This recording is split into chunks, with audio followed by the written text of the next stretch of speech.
Good morning, and a warm welcome to your show, Sunny Mornings in La Jolla. I'm your host, Melissa, and it's Thursday, March 12th. You'll be interested to know. 37 years ago, today, in 1989, a British computer scientist named Tim Berners-Lee proposed an information system called the World Wide Web to link documents using hypertext and make sharing research seamless.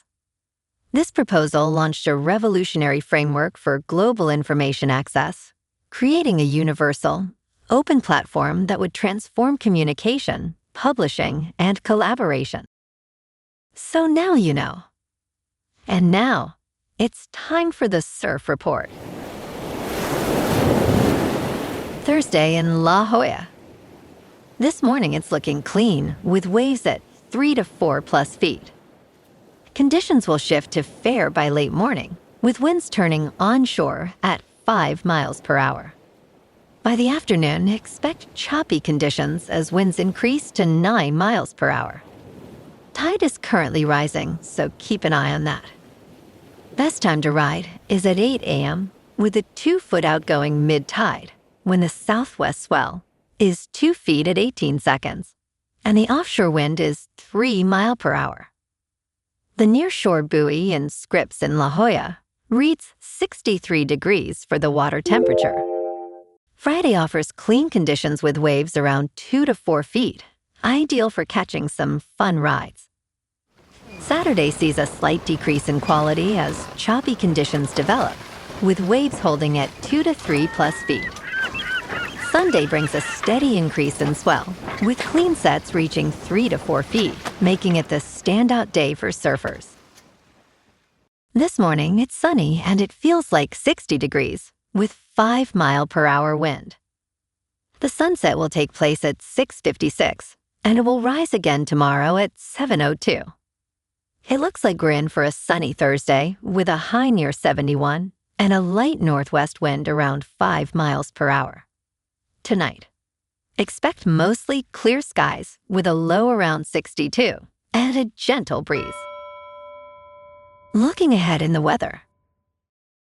Friday will be mostly sunny with a high near 71 and light southwest winds up to 5 miles per hour. Saturday is partly sunny with highs dipping to around 68 before returning to the upper 60s on Sunday and Monday, with lows in the upper 50s to around 60 each night. Bonjour, food enthusiasts. This podcast is brought to you by Versailles Cafe and Pastries in Encinitas. Nestled on El Camino Real South, just north of Encinitas Boulevard, this cafe is a haven for culinary delights. Indulge in their amazing Eggs Benedict or their gluten-free crepes. You can grab a panini for lunch or just breeze on through to get your morning coffee. They are open every day from 8 to 5. So stop on by and don't forget to tell them Sunny Morning sent you. In local news, authorities responded Wednesday morning after a Bluff collapse was reported near a popular beach area in Del Mar. According to the San Diego County Sheriff's Office, deputies were notified by California State Parks officials about the collapse shortly after 6 a.m. A deputy arrived at the scene around 6:17 a.m. to assess the situation. By 6:38 a.m., the incident was marked Code 4, indicating the scene was under control. Fortunately, authorities did not report any injuries, and caution tape was put up around the impacted area. No further details were immediately released.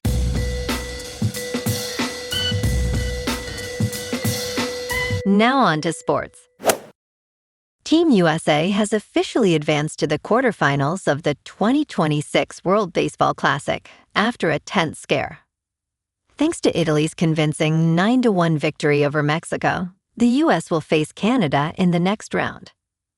Despite losing to Italy 8-6, Team USA's fate was secured without needing complex calculations. Manager Mark DeRosa faced scrutiny after miscommunicating the tiebreaker rules, but ultimately, the team is among the 8 remaining contenders. With a roster of stars, including Aaron Judge, Team USA is determined to pursue its second title in this prestigious tournament. In local sports, the Aztecs are heading to Las Vegas with a clear mission: win the Mountain West tournament or miss March Madness for the first time in 6 seasons. After a tough late-season slump, their chances for an at-large bid stand at just 17%, according to ESPN's Joe Lunardi. The Aztecs earned the number 2 seed and will face the winner of the Colorado State and Fresno State matchup on Thursday. Coach Brian Dutcher emphasizes the need for better rebounding and depth as they prepare for potentially 3 games in 3 days. In top news, multinational agriculture technology company Syngenta announced last Tuesday that it will cease global production of the herbicide Paraquat by the end of June. Banned in more than 70 countries, Paraquat is distributed in the United States from Syngenta's manufacturing site in St. Gabriel, Louisiana.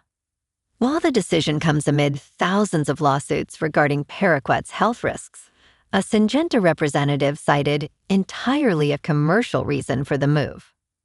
Local residents and environmental activists welcome this step toward protecting health and reducing pollution. Syngenta's facility emitted over 52,000 metric tons of greenhouse gases in 2023, highlighting ongoing environmental issues in the community. In business news, Volkswagen dealers are revolting over plans to sell a new brand of sport utility vehicle directly to consumers. The latest of several lawsuits seeks to stop the carmaker from bypassing dealerships. Volkswagen revealed it would create a brand called Scout Motors, featuring rugged electric and hybrid trucks and the SUVs. Fred Ippolito, a Volkswagen dealer, is now in court, alongside others. Scout plans to sell its trucks directly, citing efficiency and customer experience. However, dealers argue that only independent franchises should sell vehicles in the United States. The legal battle centers on who has the right to sell new cars in this country. In crypto movement, Bitcoin is down 1% to about $69,000. Ethereum is down 1% to $2,000.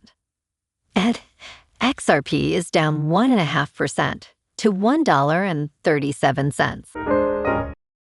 Moving on to a more local vibe. In our community spotlight on health and wellness, we are working with a national Pilates studio to bring you some free classes, so listen up. Check out Club Pilates, with several locations in the San Diego area. Pilates presents a comprehensive wellness approach, cultivating strength, reducing tension, and elevating mental well-being. Scientific research affirms its benefits. So now you can check out Club Pilates for a free class, with locations in Encinitas, Solana Beach, Oceanside, La Jolla, and more. Just be sure to tell them Sunny Morning sent you by. And now, back to the show. Let's talk science. They were blinded in accidents. Now they can see again. Scientists are making progress on curing blindness with experimental stem cell therapies. Phil Durst was injured by commercial detergent, losing sight in his left eye. Every year, thousands suffer similar injuries, often facing despair when told they will never see again. However, recent stem cell treatments have shown remarkable success, with 10 out of 14 patients regaining vision in a trial at Massachusetts Eye and Ear. Durst expressed amazement at the results, calling it a work of art. Researchers are hopeful this could expand to treat other forms of blindness. And in entertainment news, the best TV shows of 2026 so far features a range of exciting titles. From The Return of the Pit and Paradise to the new hit comedy The Fall and Rise of Reggie Dinkins, viewers have plenty to enjoy. Noah Weil returns for another heartfelt season of The Pit, while Sterling K. Brown ventures outside of Paradise. In A Night of the Seven Kingdoms, Fans find a likable hero in Sir Duncan the Tall, restoring faith in the Game of Thrones franchise. Jason Bateman stars in DTS St. Louis, a dark dramedy, and Steve Carell shines in Rooster, a coming-of-age comedy. Well, alrighty, folks. It's time for the quote of the day. And today, our quote comes from the American science fiction writer Ray Bradbury. And he said, "We are an impossibility in an impossible universe, reminding us that innovation, like the World Wide Web, transforms the improbable into reality." And that's a wrap for this morning. You can check out our Instagram, YouTube, and TikTok for some captivating aerial videos with local news and the surf reports. Have an amazing day, my good friends. We'll see you tomorrow with another episode of Sunny Mornings in La Jolla.